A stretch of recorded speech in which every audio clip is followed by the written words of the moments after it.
The imposing Karuma Hydropower Project, built inside the bowels of the earth at the parallels of Kiryandongo and Oyam districts, is part of the regime's energy pet project to light up every pocket of the country and spur an industrial revolution. First conceptualized 29 years ago in the Hydro Development Master Plan by the British consultancy Kennedy and Donkin Power Limited, the marvelous engineering feat that is KARUMA Dam was commissioned this week on Thursday. It is the largest hydropower plant in the country, the largest underground power plant in Africa, and the 14th in the world. Karuma Dam is totally different from other dams because we have not tampered with the waterfalls, and we have done it underground because we now create a deep fall which enables us not only to exploit the power of the waterfalls. We got Energy Infratech of India, and they did a very good feasibility study. Revealed that this project Karuma project could generate 600 megawatts, actually 660 megawatts, which was the beginning of this project. I remember, it is important to give credit to people who passed on, like Mr. Mwakanizi. Let his soul rest in peace. Mwakanizi and myself, we met the president and we said, why don't we develop this Karuma project as a public project in order to moderate the tariff? The hydropower project cost 6.2 trillion shillings, of which 85% or 5.2 trillion shillings was a loan from the Export-Import Bank of China, and 15% or 933 billion shillings was Government of Uganda counterpart financing. The dam's installed capacity of 600 megawatts now brings Uganda's generation capacity to approximately 2,046 megawatts. Currently, peak demand between 7 p.m. and 10 p.m. every day averages between 900 megawatts and 1,000 megawatts. This means there's a surplus power, and this is good for the energy position.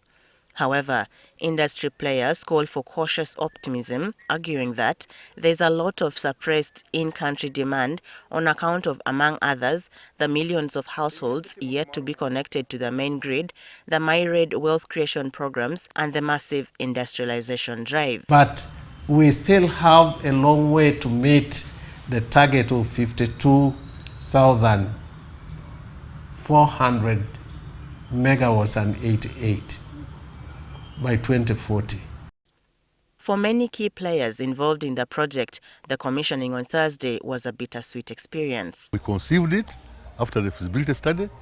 Then we said, okay, even if we have limited financing, let us bid out Karuma project and see whether we can get bids, whom we can negotiate with using our own resources to build it, and we shall pay with time.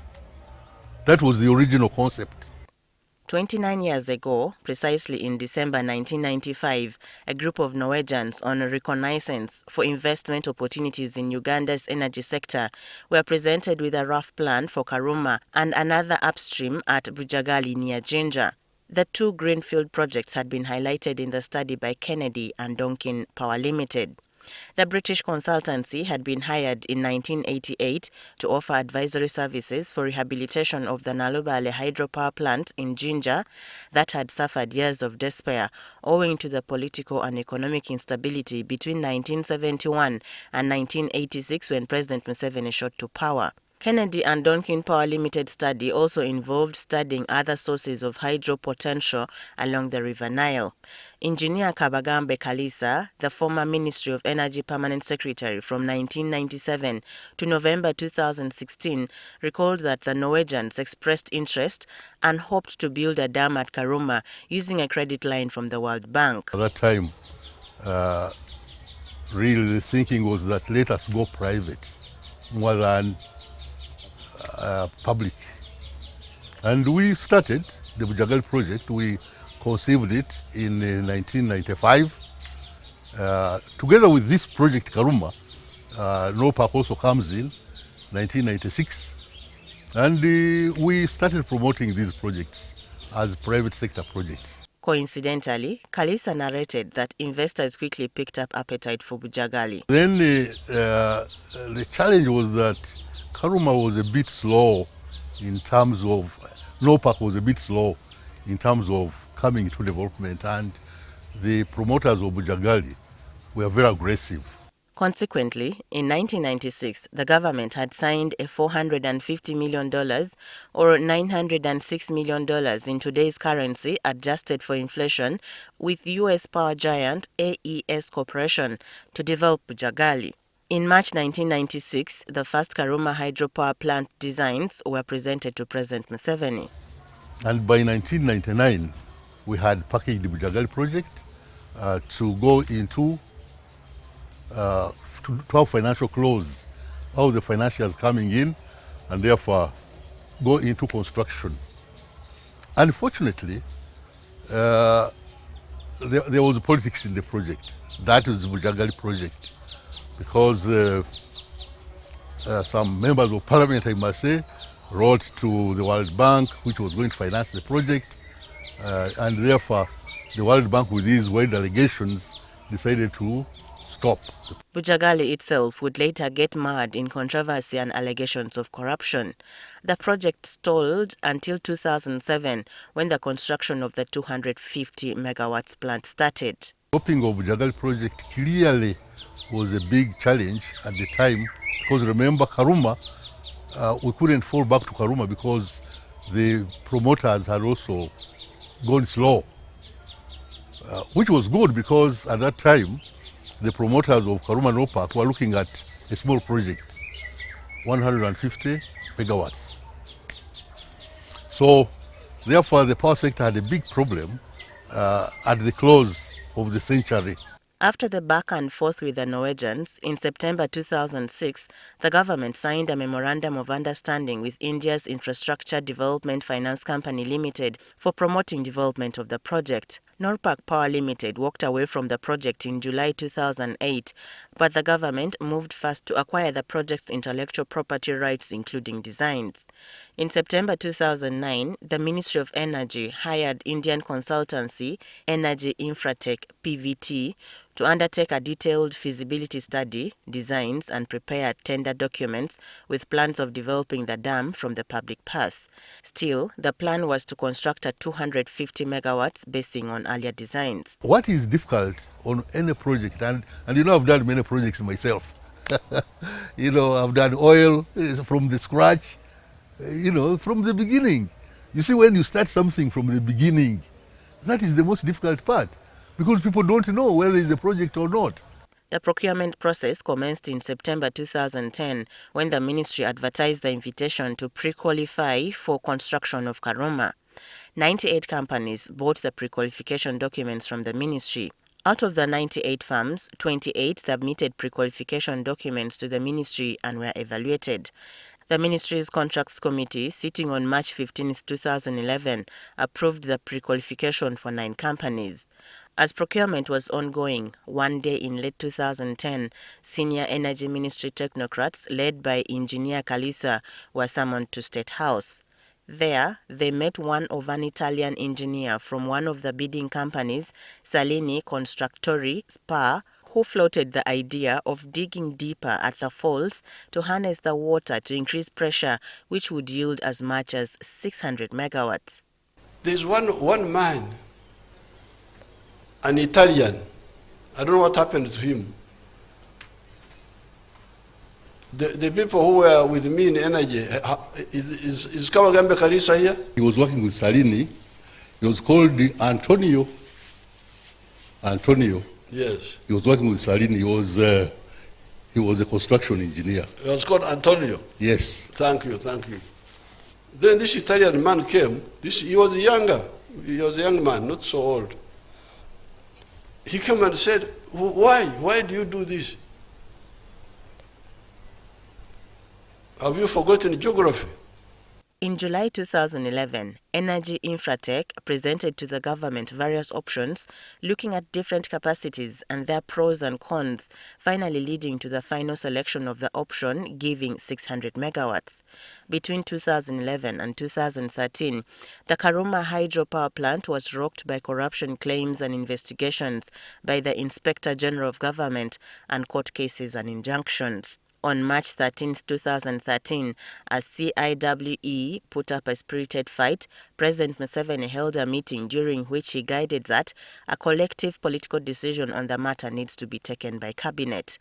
Later on March 26, President Museveni traveled to South Africa for the BRICS summit, where he met his Chinese counterpart Xi Jinping and agreed on financing for the project. Of course, when he came back, President told us, yes, I have an agreement with the Chinese president, and we think we can develop now Karuma.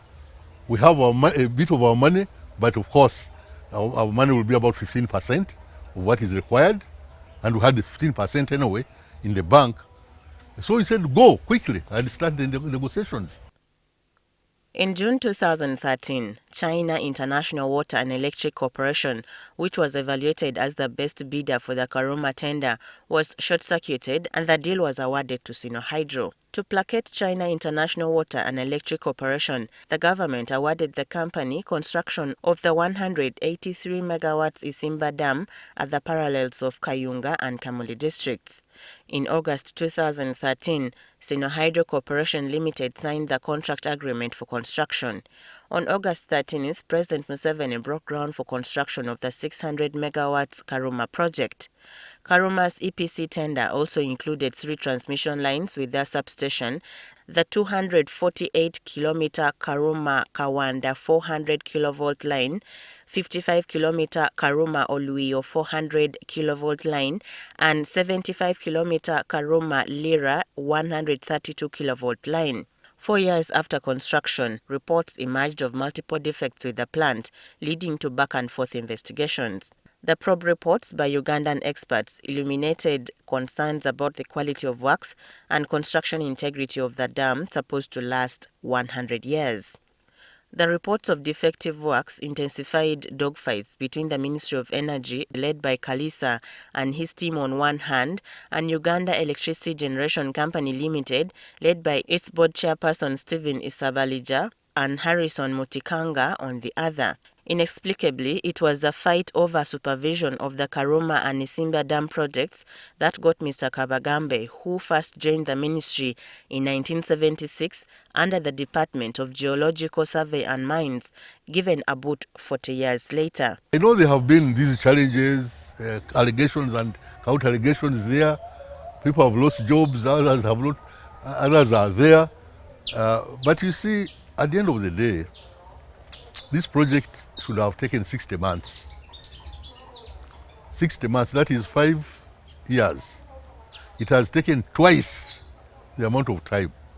I think the challenge of trying to create a small empire here, a small empire there, has contributed to the delays.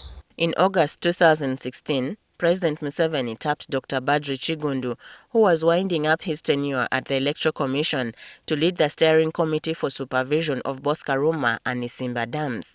The State Minister for Energy, Okasai Opolot, who assumed office in 2021, told NTV that there were a lot of defects on the project that they worked to fix, leading to the commissioning. We had owner's engineer supervising the work, we had the contractor, we had UAGCL and the ministry.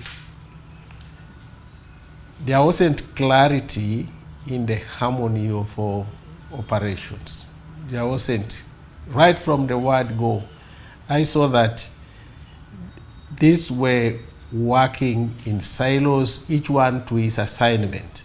At the time he came in, there was a semblance of marriage of convenience between the ministry and Uganda Electricity Generation Company Limited. The ministry was sort of detached, and that one could be explained because at the time when we took the project, the company, the Ugandan company, Uganda Generation Company, although it was performing core business of Ministry of Energy, it was actually in the Ministry of Finance. Company was in Ministry of Finance. So supervision was slightly difficult. Besides the cracks, other issues related with electromechanical installations, especially cabling, whereby the contractor installed wires which flouted the design standards or specifications applicable. There were instances when the cables were bulging and were not labeled. The contractor had also installed plastic glands instead of stainless steel as specified, and some of the equipment gathered rust. As they fixed the defects, Okasai said they were also working on a commissioning timeline. On March 22, 2023, the synchronization of the first 100 megawatts to the national grid was achieved. This was followed by a roadmap for synchronization of the remaining, which was also achieved by June 2024. What seemed impossible actually became possible by the end of May, when we finally said we must have a technical commissioning of the dam by June 12th. While the country is in a fairly good position with 2,046 megawatts, the Energy Policy 2023 prescribes a target of 52,488 megawatts by 2040 for the country to be in a comfortable position. We are going to have energy mix to produce the 52,000 megawatts. Hydro can deliver us a total of 10 to 15,000 megawatts. But we also have currently limited production of electricity through solar. This means the country needs to urgently start on the next hydropower project. The current Hydro Master Plan details several projects including Ayago 840 megawatts, Oriang 392 megawatts, Kiba 300 megawatts, and Uhuru 300 megawatts. But before the next project commences, what lessons, if any at all, are there to be drawn from the muddy experiences of Karuma and Isimba construction? One, we have built the capacity.